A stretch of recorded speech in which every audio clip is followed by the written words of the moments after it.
All right, y'all. The Shy Season 5, Episode 4. Let's get straight into this recap. All right, y'all. We are going to start this week's recap off with these damn kids because, woo, chow. So, y'all know Lene is still hurt that her brother has been arrested for murder, right? And Kevin is trying to talk to her. This girl done locked herself in the room. So eventually, she come out. They meet each other at the bathroom. And he ended up apologizing to her, letting her know, like, I didn't mean for you to get hurt. When my sister got taken, I felt the same way. And she like, but you got your sister back. My brother gone for life. Child, your brother did the crime. Why you mad at him? Anyway, y'all. Dre is like, Lene, somebody here to see you. And I'm like, oh, who is this? Like, who coming to see her, right? Child, it is CPS, child. And they tell her, like, oh, your brother is in jail. He your legal guardian. Since he gonna be in jail, baby, we gonna have to find somewhere for you to go. So you need to call some other family members because the little girl parents are dead and her brother is locked up now. And basically, they gonna have to put her in foster care if she can't find nowhere to go. And so Dre like, okay, but what about us? Like, she been staying here. We could just become her temporary guardians. And baby, the lady told them like, oh, y'all gonna have to move quick if y'all want that to happen. And of course, Nina act like she don't want to take the little girl and talking about they need to talk about it. Girl, she been living with y'all for months now. So it ain't gonna be no difference. It's just gonna be on fucking paper. But anyway, Lene and Kevin was upstairs talking, and she was like, you know, I can find somewhere to go. And Kevin was like, yeah, you don't seem so sure. Now Dre and Nina was in the kitchen talking, and Nina is like, well, I don't want to make her no promises when me and you might not even. And Dre was like, might not even what, bitch? Be together? Like, we might not even what? But she ain't finished what she was saying. So Dre was like, well, she can't go into the system. Like, you know what happens to kids and foster care. And so they like, okay, well, we need to talk to Lene because we don't even know what she want. Child, Lene and Kevin is gone. They just snuck out of the damn house. Like, they ain't trying to hear it. They left, right? And so they had went to this little thing or whatever, this little show. And Lene, she feel the vibes from Nina. And she telling Kevin, like, I hope your mama let me stay. And he was like, yeah, me too. Child, let that little girl fucking stay. She been staying with y'all all this time, baby. Ain't gonna be no difference. Just a little bit of paperwork, Nina. Get your life together. Now, y'all, little Miss Power to the people, Gemma, been switching her hairstyles up on us the whole season. First, she gave us the Fight the Power afro. Then she hit us with the sew-in. Now she giving us box braids, child. And she is smoking weed, getting ready for school. And she got a test that she don't really want to take. And her daddy is like, girl, like, oh, you want to get into this college. This the college that you've been wanting to go to since you was 5. And she was like, no, baby, that's your dream, not mine. Like, my nigga, she was 5. It's over with, right? So she in class and she taking this test, but not really because she wasn't feeling the test. So she got out and she walked the fuck out. And so she in the bathroom, and Maisha went in the bathroom and confronted her like, why you ain't take your test? Why you ain't finish it? And she was like, cause I don't know what college I want to go to. And she was like, so what you gonna do? And little Miss Power to the people was like, I don't know. And Maisha was like, see, that's that privilege shit I'm talking about, because baby, see me, I would have got my ass whipped by my mama. I ain't got no choice. You know what I'm saying? I gotta make it up out the hood, right? And so she like, okay, Maisha, but what do you want to do with your life? And Maisha was like, I want to be a rapper, right? And so, boom, they at a charity event, and little Miss Power to the people had set Maisha up to do a freestyle. And so she did the little freestyle, people that support her. And baby, in this little freestyle, she ate, left no crumbs, and she kind of dissed Papa a little bit, talking about she ain't need no church boy. And Papa was looking all salty, but it's like, remember when you was dissing Jake? This how it feels, because he was sitting there looking fucking salt to the tea. So now Gemma, she want to manage Maisha, and Maisha like, girl, I don't know, we'll see. Now they getting some food because, you know, Smokies is in the building. And little Miss Power to the people, it's like, ooh, do y'all smell that? It smells weird. And they like, baby, no, we don't smell anything. Well, little Miss Power to the people start throwing up. Whoo, child. So now we in the bathroom. She has to take a pregnancy test. Y'all, the goddamn pregnancy test is positive. This little girl is fucking pregnant and she don't know what to do. And Maisha is telling her like, girl, you got to tell Jake. He gonna be cool with it. He take care of his responsibilities, child. Baby, little Miss Power to the people is pregnant. I just cannot, girl. And then At the end of the episode, J-Cat came to pick her up from home to take her to school, and he was looking all cute. I was like, look at little Jake. He becoming a little sex symbol. And she looked at him and was like, we need to talk. And Jake was looking confused as fuck, like, girl, what do you want to talk about now? Little do he know, baby. Life-changing, boo. Now, baby, Darnell and Jada is laid up in the bed, child. They was doing the zoo. Do you hear me? And she like, okay, we need to go out for lunch or dinner or something.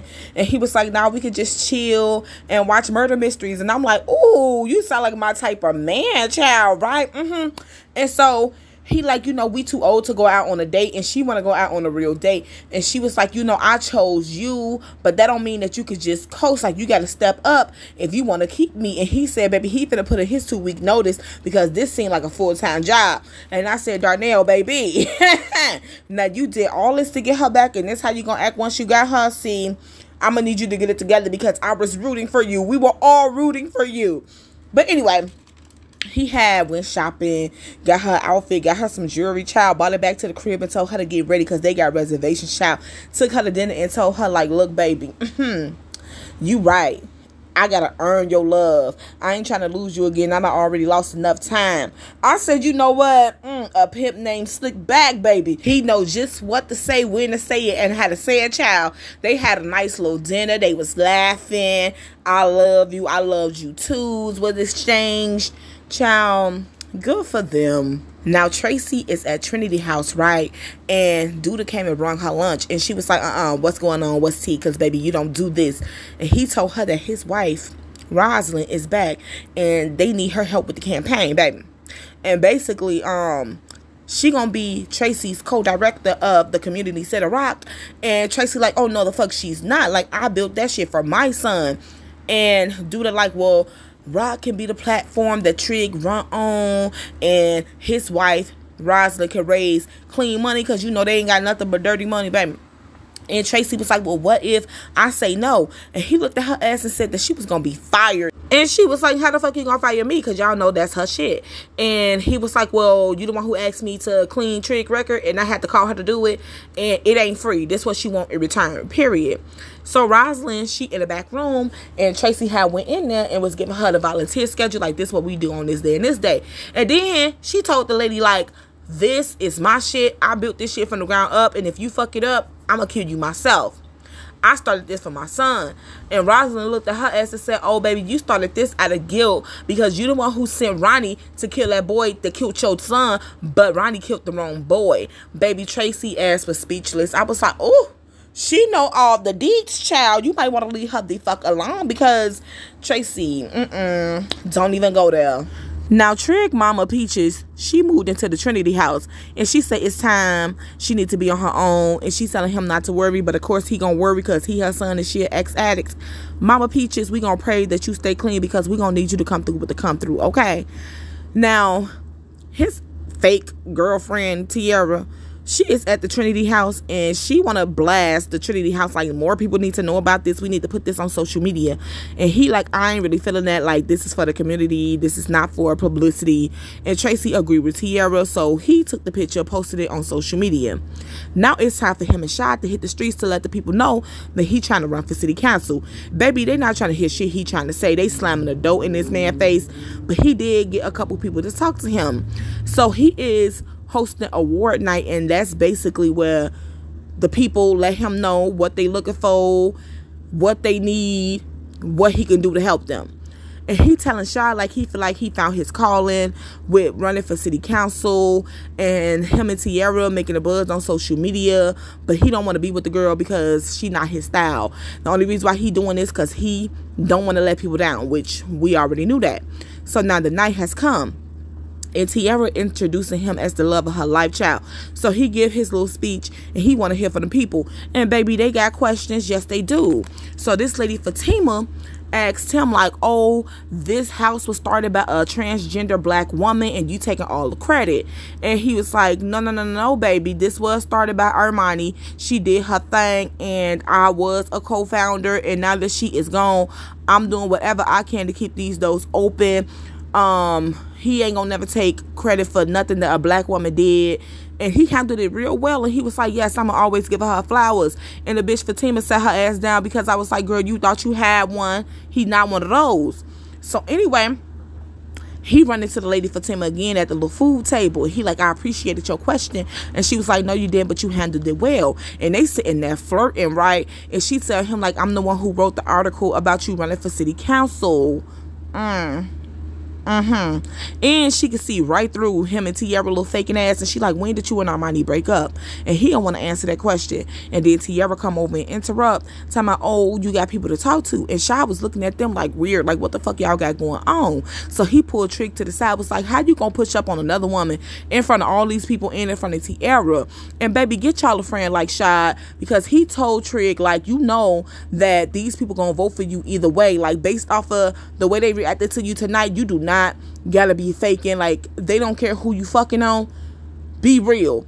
And Trig said that it was only one night. He needs to gain their trust. He can't rock the boat right now. And Shy was telling him like, boy, it is gay mayors, governors, all of that. Like, you do not have to live this lie. And Trig, baby, he just want to live this lie for now. Now he run into Fatima as she's leaving, and he tell her that he want to talk to her more off the record so she can get to know the real him.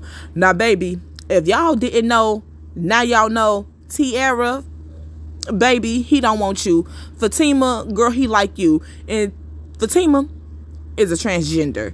Child, you know what? I said, y'all could have goddamn fooled me, because, baby, I didn't even know until I started looking more, and I was like, okay. Yeah, he like her.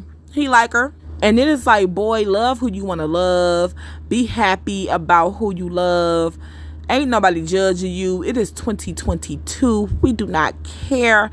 And people see right through him and Tiara. Like, that shit is so fugazi that it makes no sense. So, Trig, I'm going to need you to get back to you, which is being the real nigga that you was when you first came on this show. Like, what we doing? Now, baby, Keisha's son is giving her hell on wheels. He is crying, screaming. He not letting her steady. He done spilled the milk on the laptop, child. So, she texts Emmett, like, can I come to your crib to do this paper? And he was like, yeah, come through. It's only me and EJ. And so, she get that. Emmett take her son, he watching the kids, he on his stepdaddy shit, and Keisha is just looking at him all lustful, like she is in love with this man, right? Okay, so she done with her paper, and they sitting there talking, and he telling her how proud he is of her, and she was like, I'm proud of me too. And then they stopped talking, and they just glazing and glaring into each other's eyes real lustful. And I was like, boy, y'all gotta stop doing this shit, because Emmett is fine as fuck. Y'all know my baby daddy fine, do not hate. So Keisha is still at Emmett house, even though she done with her paper. And baby, they is building forts with the kids. I'm talking about real family like, right? And so she fell asleep on his couch, and he came in and gave her a little blanket, gave her a kiss on the forehead, like, good night. Now, the next morning, he on the couch too, and he getting a FaceTime call from Tiffany. And he like, yo, what's up? Like, he being real short, like trying to get her off the phone. And Keisha just sitting there quiet, like, ooh, do I want this bitch to hear me? And so he got off the phone with her, and Keisha like, why you ain't tell her I was here? And he was like, I mean, I just didn't think that she needed to know. Like, I ain't find it necessary. And she was like, okay, like, you don't want her to know. But then Tiffany is calling Keisha. Now, Keisha looking at her phone, and she declined it. So, girl, why you didn't answer? Why you didn't pick up the FaceTime? Why you didn't let her know that you was there? Talking about Emmett feel guilty. Girl, you must feel guilty too. But, I mean, he was your man first. Well, he was both of y'all man at the same time. But, you know, you always been around, and she don't want him. I mean, y'all fake friends at this point. Child, it's messy. It's messy, y'all. That is, yeah. Don't answer. But anyway, y'all, that was that on that. Okay, I will be back next week to do a recap to episode 5. In the meantime, between time, watch the videos for my other shows. Like, comment, subscribe. Let's have a conversation down in the comment section below. It's your girl, Cindy and Renee, and I am out of here, y'all. Peace.